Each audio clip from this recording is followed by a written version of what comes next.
রোদে পুড়ছে দিল্লির আকাশ। আগস্টের মাঝামাঝি সময় লোধি গার্ডেনের বট গাছগুলোর নিঃশব্দে দাঁড়িয়ে, পাতাগুলো কেবল হালকা কাঁপছে শুকনো হাওয়ায়, কিন্তু চারপাশে গরমের চেয়ে তীব্র অন্য এক উত্তাপ। ভারতীয় গোয়েন্দাদের অস্থির পদক্ষেপ। সাউথ ব্লকের করিডোরে ছায়ার মতো ঘুরে বেড়াচ্ছে সাদা শার্ট, কালো সানগ্লাস পরা কিছু মানুষ।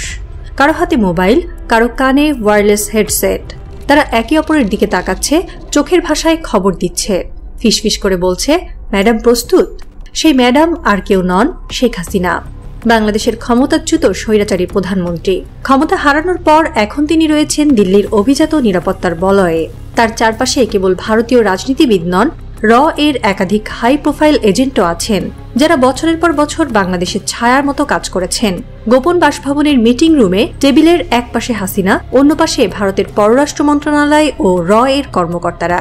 টেবিলের ওপর রাখা কাশ্মীরি চা ধীরে ধীরে ধোঁয়া ছাড়ছে, যেন ভারতের পরবর্তী রাজনৈতিক পরিকল্পনার মতোই ধীরে জমাট বাঁধছে গোপন ছক। আপনাকে ফিরিয়ে আনার একটা পথ আমাদের বের করতেই হবে, বললেন র এর এক শীর্ষ কর্মকর্তা, যিনি গোপন অপারেশনের বিশেষজ্ঞ। হাসিনা শুধু তাকালেন গভীর চোখে, যেন অনেক কিছু বলতে চাইছেন, কিন্তু উচ্চারণ করলেন না একটিও শব্দ। বাংলাদেশের রাজনৈতিক ইতিহাসে ভারত ঘনিষ্ঠতার উদাহরণ নতুন কিছু নয়। শেখ মুজিবুর রহমানও ভারতের সঙ্গে কৌশলগত সম্পর্ক রেখেছিলেন, কিন্তু তার সেই সম্পর্কের ভেতরে ছিল এক ধরনের মর্যাদাবোধের নীরব সুর।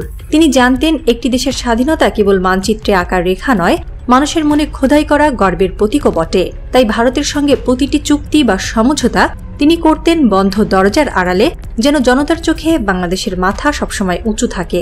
জনসভায় দাঁড়িয়ে তিনি বলতেন, আমরা বন্ধুত্ব চাই, কিন্তু মর্যাদা বিকিয়ে নয়।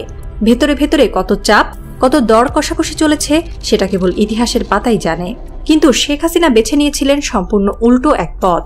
2009 সালে ক্ষমতায় ফিরে তিনি যেন নিজের চারপাশে ভারতীয় প্রভাবের এক দৃশ্যমান দেয়াল তুলে দিলেন, যা দিন দিন উঁচু হতে থাকল। সীমানা চুক্তি, জল বন্টন, সামরিক সহযোগিতা, এমনকি নির্বাচন কমিশন আর গোয়েন্দা সংস্থার মতো সংবেদনশীল জায়গাতেও দিল্লির ছায়া গাঢ় হতে লাগল। কোনো আড়াল, কোনো কূটনৈতিক পর্দা ছিল না। ছিল প্রকাশ্য হাত মেলানো, উষ্ণ আলিঙ্গনের দৃশ্য আর যৌথ সংবাদ সম্মেলনের হাসি মাখা ছবি। গ্রামের চায়ের দোকানে বৃদ্ধ কৃষক আক্ষেপ করে বলতো, আমরা কি স্বাধীন আছি নাকি অন্য কারো রাজ্যে বাস করছি? ঢাকার বিশ্ববিদ্যালয়ের ছাত্ররা মিছিলের প্ল্যাকার্ডে লিখত, বাংলাদেশ বিক্রি হয়ে গেছে।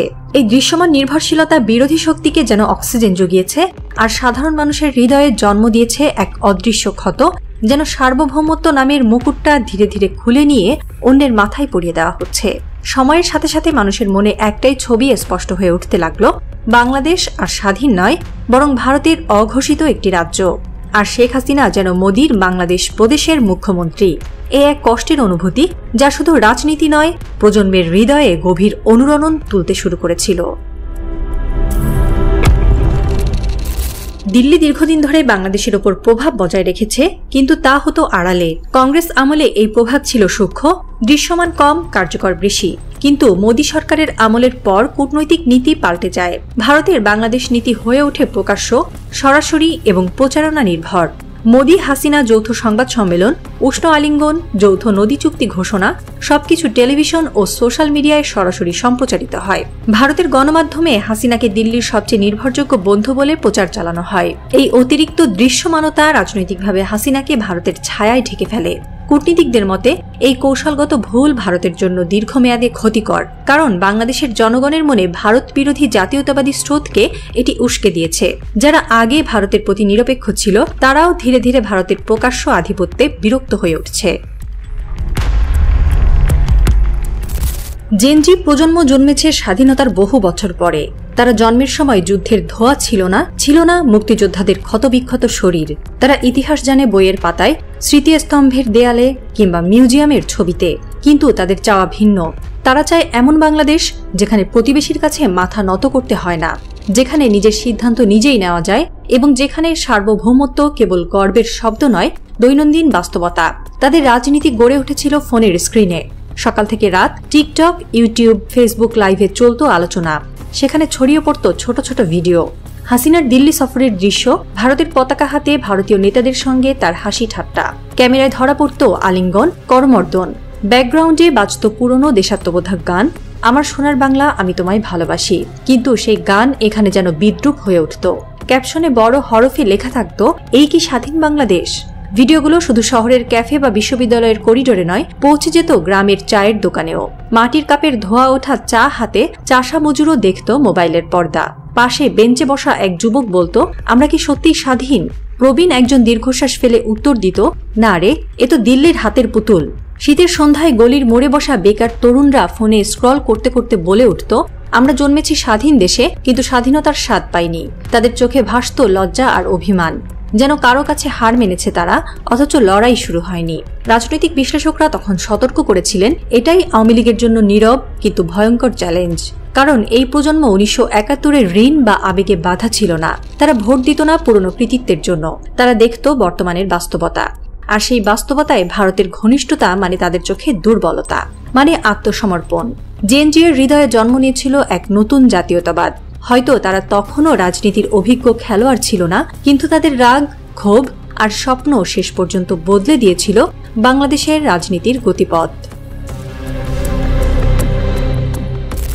ভারতীয় সমাজ বরাবরই লক্ষ্মী অলক্ষ্মীর মতো কুসংস্কারে বিশ্বাসী, আর বিজেপির রক্ষণশীল হিন্দু ভোট ব্যাংকে এই বিশ্বাস গভীর। কট্টর সমর্থকদের মধ্যে গুঞ্জন, এই মহিলা দুর্ভাগা, তাকে এখনই বের করে দাও। অথচ মোদি এখনো হাসিনাকে গোপন বাসভবনে যত্ন করে রেখেছেন।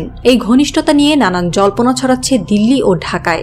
এক পক্ষের যুক্তি, হাসিনা ভারতের সবচেয়ে বিশ্বস্ত সহযোগী, তাকে সরালে বাংলাদেশের নীতি ভারতের বিপক্ষে চলে যেতে পারে। অন্য পক্ষ বলছে, একজনের জন্য গোটা দেশের জনমতকে বিপক্ষে নিয়ে যাওয়া আত্মঘাতী। বাংলাদেশের তরুণ প্রজন্ম থেকে জাতীয়তাবাদী গোষ্ঠী সবাই এখন প্রকাশ্যে ভারত বিরোধী অবস্থান নিচ্ছে, আর এর পেছনে মূল কারণ এই আঁকড়ে ধরা। ভারতের ভেতরেও চাপ বাড়ছে, শুধু বিরোধী দল নয়, বিজেপির ভেতরের কিছু গোষ্ঠীও বলছে হাসিনাকে সরানোর সময় হয়ে এসেছে। ক্রমশ পরিষ্কার হচ্ছে, এটি শুধু বাংলাদেশের অভ্যন্তরীণ রাজনীতি নয়, এটি ভারতের দক্ষিণ এশিয়া নীতির ভবিষ্যৎ নির্ধারণ করবে। শেখ হাসিনাকে রাখবে নাকি ছাড়বে, এই প্রশ্নের দোলাচালে দুলছে ভারত। আর এই দ্বিধা ভারতের জন্য ভয়াবহ। ভুল পদক্ষেপ মানে শুধু বাংলাদেশে প্রভাব হারানো নয়, বরং গোটা অঞ্চলে ভারতের অবস্থান দুর্বল হয়ে পড়া। এই মুহূর্তে হাসিনা যেন দুই দেশের কাঁধে চাপা এক ভারী পাথর। বাংলাদেশ তাকে হারিয়ে স্বস্তি খুঁজছে, কিন্তু ভয়ও পাচ্ছে যদি সে ফিরে আসে, আর ভারত তাকে ধরে রেখে নিজেই হাঁপাচ্ছে। বুঝতে পারছে না এই বোঝা নামবে কিনা। রাত নেমেছে দিল্লিতে।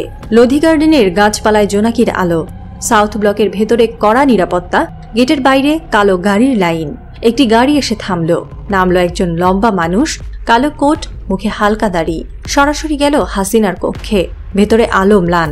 হাসিনা জানালার পাশে দাঁড়িয়ে দূরে তাকিয়ে আছেন, যেন অতীতের কোনো দৃশ্য খুঁজছেন।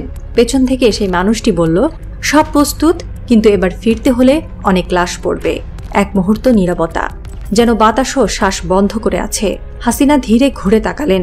তার ঠোঁটে ফুটে উঠল এক ঠান্ডা হিসাবি হাসি, যেন এই রক্তের গন্ধই তার পুরনো মিত্র, পুরনো অভ্যাস। সেই হাসিতে কোনো অনুশোচনা নেই, আছে কেবল শীতল আত্মবিশ্বাস।